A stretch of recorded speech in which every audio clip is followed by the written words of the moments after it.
Isa sa mga turo ng simbahan na patungkol kay Maria ay ang katangian niya bilang palagiang panatiling birhen o ever virgin. Sa Griego, eparthenos. Ang natatanging katangian na ito ay isang biyaya ng Diyos na ipinagkaloob kay Maria bilang ina ng Panginoon nating si Hesukristo. Matagal nang paniniwala ng mga naunang Kristiyano.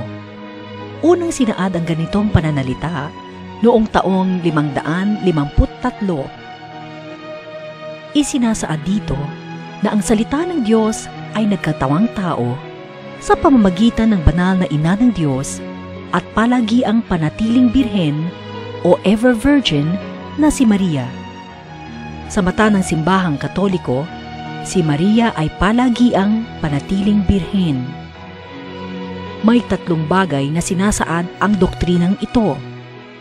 Una, si Maria ay birhen bago niya pa man ipinaglihi ang salita ng Diyos. Ito ay maliwanag na nakasaad sa Ebanghelyo ni Lucas na kung saan ang isang anghel ay nagpakita sa isang birhen na ang ngalan ay Maria.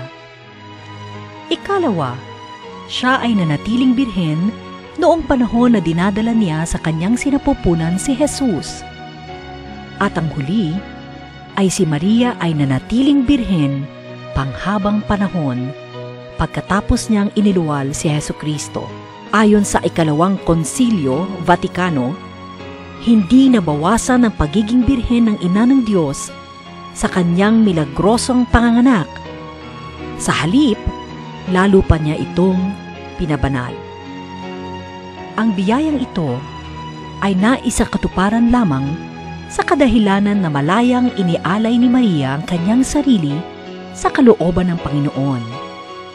Dahil dito, nakamtan natin ang kaligtasan na ating inaasam. Maaari rin nating matanggap ang mga biyaya ng Diyos at maging instrumento ng kaligtasan na tulad ni Maria kung atin lamang bubuksan ang ating mga sarili.